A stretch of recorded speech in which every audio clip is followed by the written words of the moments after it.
I got COVID.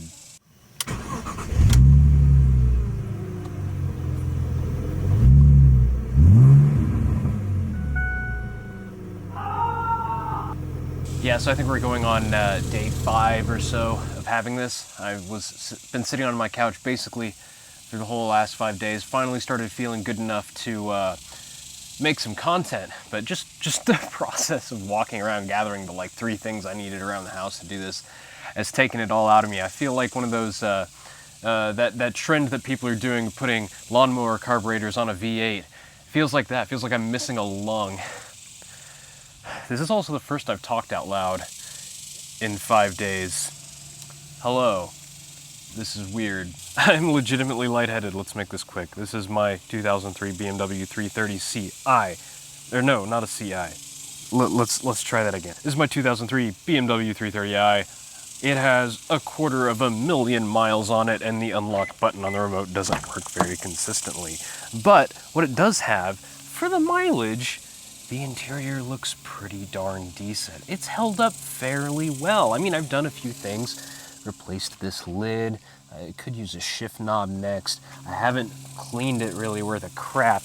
But one thing that is a little bit of a flaw here is this part of the bolster. Now, amazingly, the thigh bolster worn pretty well, but yeah, you can see there's this underlying material showing through, and it's all kind of flopping around and ugly looking.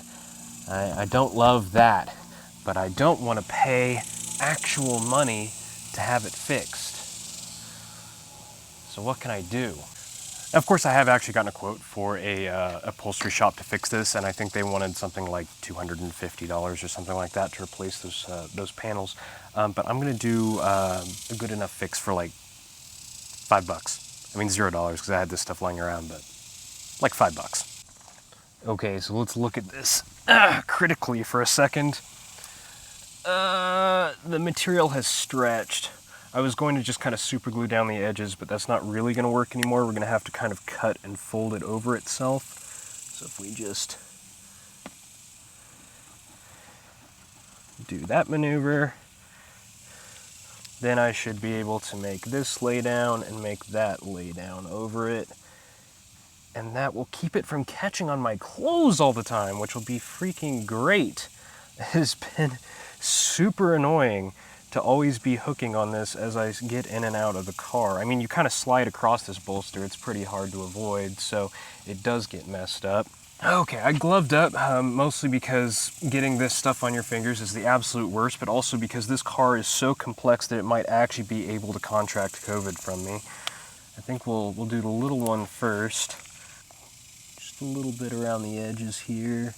Definitely don't want to use too much of this, partly because it will make the fabric feel weird, partly because it will make the upholsterer's actual job a lot more annoying when they go to fix this properly later on. And we're just gonna along here as well. If you are an upholsterer and you're watching this, I'm so sorry. It gets better, probably. Not for me. I just continue doing dumb stuff.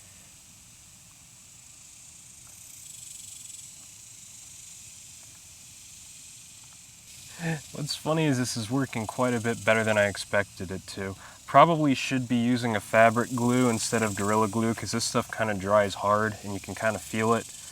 But, you know, look at that. That should be fairly strong and actually reasonably durable for what it is. Be too bad. I mean, this is all a joke anyway, so who cares? Now for the, I guess, fun part of this, and I'm gonna, let's see here, get some cardboard in here. Yeah, there we go. That's kind of like masking. Got some fabric dye. This is gonna be a heck of an angle to try and get. Oh gosh, that stuff goes on thick.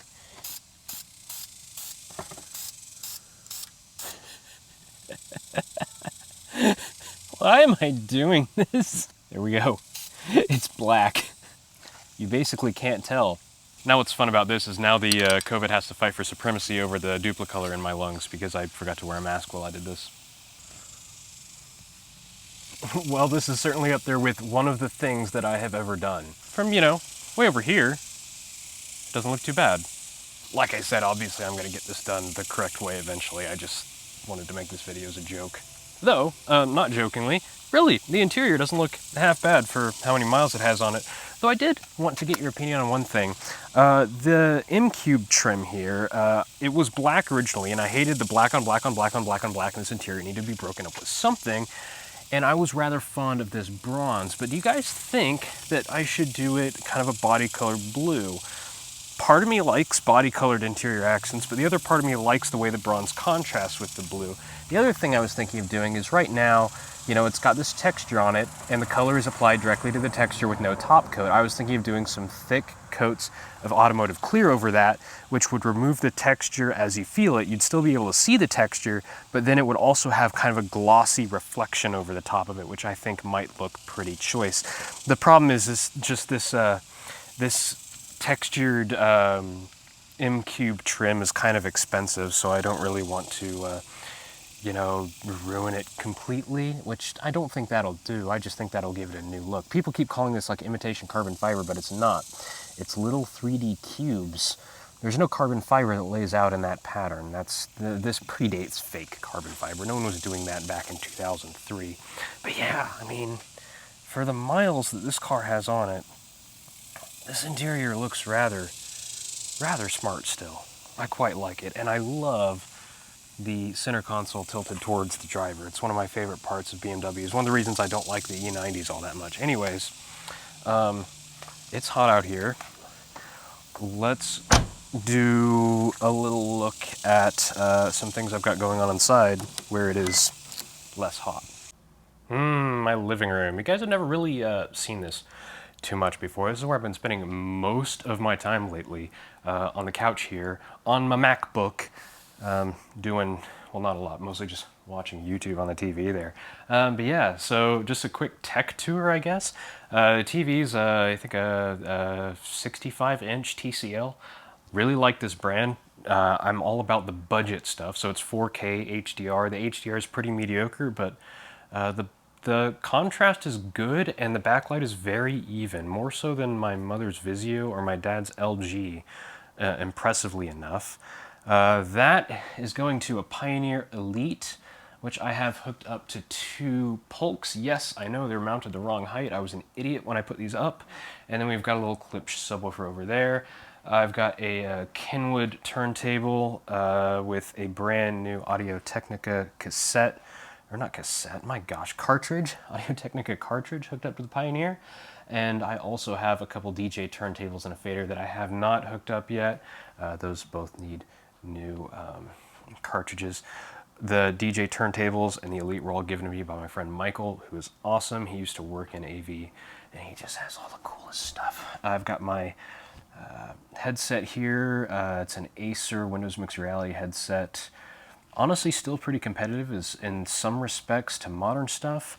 I'm going to be using that with this, my Logitech G37 steering wheel, and my Mazda Miata seat. I will actually be streaming that as soon as this video is uploaded. So if you want to watch me play games in VR, come hang out and chat. Go right down below, click the link, twitch.tv/100%Jake. I don't know if you need an account to watch. I think you just need an account to comment and participate.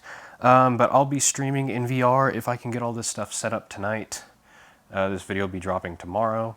Over here, got some future stuff. The cat is not a project. His name is Grady. What? Don't give me that look, idiot. That's actually a new cat tree for them. Their old one is a little bit haggard. We've got a new rear window for the Ranger to put in. Excited for that. Apparently very easy to DIY. I just need some help with that. I've got these super nice... Oh, there's the other cat. Her name is Eva. And then the dog. Kaboom. Hey, buddy. He's a million years old. Anyway, Apex Manufacturing fully adjustable bars for the Ducati and a full set of custom Spiegler braided lines, front brake, rear brake, and clutch. All that stuff for the Ducati. So that'll be a future... I think there's going to be a whole series of videos where I fully restore the Ducati. I intend on redoing the the fairings, the brake lines, all that kind of stuff. Really cheap Yamaha bass, and even cheaper Washburn guitar. I use a cut up I use a cut up debit card as a pick. My tchotchkes, yep, we got a DB7 Vantage, very similar to the DB7 that Tyler Hoover used to have. That's from my grandpa. That is actually from my friend Blake. It has some fuzz on it, and then my Ducati fell over. This was actually on the front of my Jaguar XJS that I used to have. I've got some vinyl down here. This is the factory service manual for my Honda Insight. It is beautiful, super thick, but just the amount of stuff in here is insane. We have a cat. We have the golden ratchet. Yeah. Yep. The gaming PC over here, pretty normal stuff. I mean, it's an i3-80-100, I believe, RTX 3050, 32 gigs of RAM, all pretty bog standard. And then here we've got a Pavilion monitor that is more suited for photo editing, really. The cheapest mechanical 60% keyboard, or is that a 40%? I don't know, cheapest tiny mechanical keyboard that was on Amazon. Corsair mouse pad that I actually should probably rotate the correct way now. There we go. The best gaming mouse ever made, G502 Hero, wired of course. I've not entirely decided if I actually like this gaming pad or not, but it is very nice just to have all the fully mappable keys, because I can set these to do stuff for OBS, media controls, all sorts of stuff. And then for headset, I have Audio-Technica M40 with this super nice cable with a mic built in. The end result here for like $130 is nicer than literally any gaming headset that I've ever experienced. Yes, nicer than your Cloud X, your HyperX Cloud, or whatever the heck it's called. My wife had one of those. It was pretty mediocre, objectively, compared to literally anything designed for music. But again, if you guys want to come hang out, I'll be streaming racing games right now down in the link below, twitch.tv/100%Jake. Help me make partner by the end of the year. I want to be able to tell my parents I made money playing video games in 2022. Probably going to be playing, I don't know, R Factor or maybe Project Cars 2. Not sure yet. Going to be in VR, so that'll be a lot of fun. I'm sure I'll get all that figured out by tomorrow. Thanks for watching.